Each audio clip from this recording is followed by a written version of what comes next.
All right, this is part two. The subconscious is never combative. It does not argue. It does not resist. It does exactly what it is told.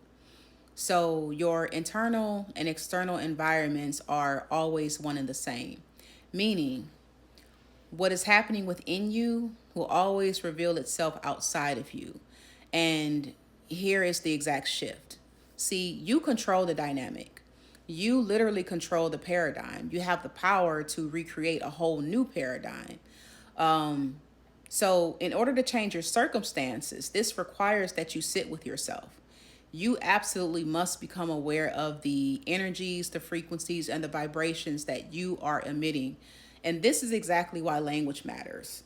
So, speaking in terms of I wish or I never had never works, those statements reinforce absence. Instead, you speak from ownership.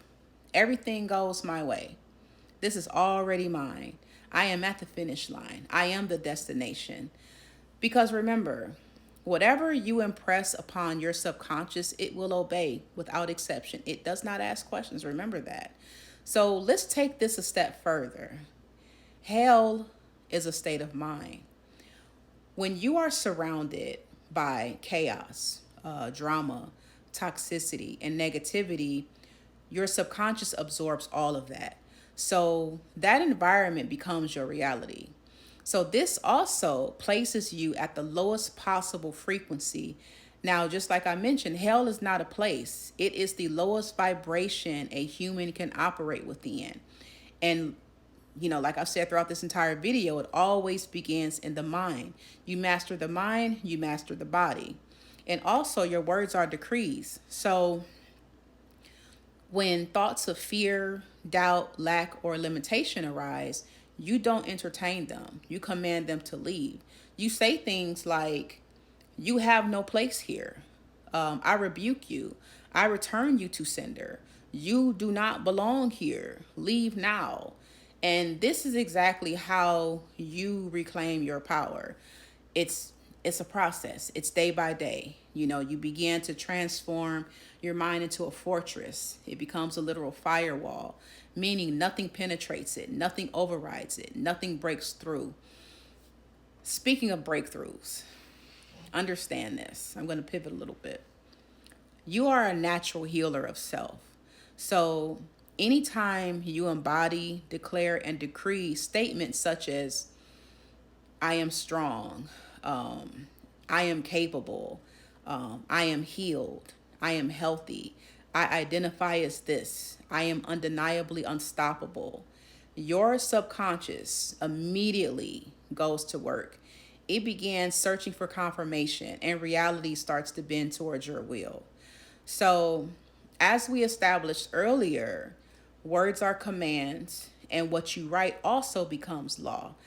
Remember, everything already exists. The only requirement is alignment. You absolutely must be on the frequency in order to receive it and allow it to materialize as your reality. So let's consider an idea for a moment. It first arrives as a thought. You dwell on it, you revisit it, and then over time, pathways begin to reveal themselves, and eventually, that idea becomes physical form. And this is why daily journaling is a non negotiable.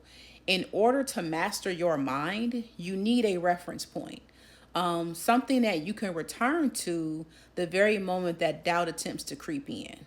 Okay, so your written word, this word reminds you exactly who you are. It anchors you back into your embodied identity. And daily repetition is exactly what grows the seed. Because you cannot water at one time and expect transformation. That's like literally taking the seed out of the ground and saying, why are you not growing? This is a continual internal process, one that requires patience, discipline, and of course, inner awareness. Consistency, as we know, is the signal, and repetition is the command. Embodiment is the proof. So let's also talk about journaling for a moment.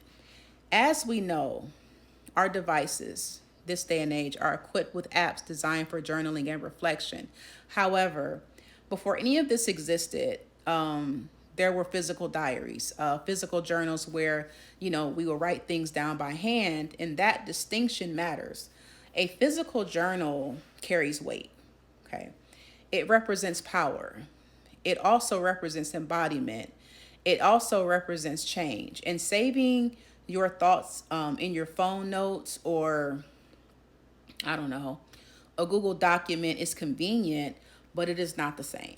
It's not the same as writing it on paper. Because, of course, when you write things out, it is broadcasted energy. It's an energy exchange. The very tree used to create the paper in your journal is a source of energy itself. So each time you connect pen to paper, you literally activate a field of energy. And this is why writing is far more impactful than typing it. It engages the body, the mind, and the subconscious simultaneously, all at one time. This is embodiment in motion.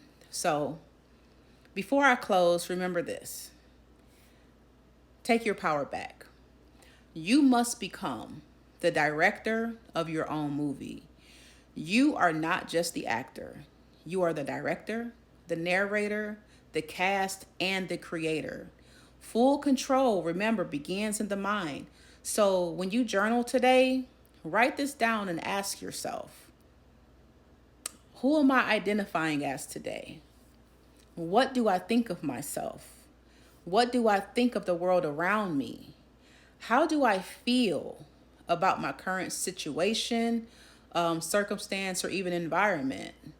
What can I do right now to change the dynamic of my reality? Remember, you are the commander and you have the final say.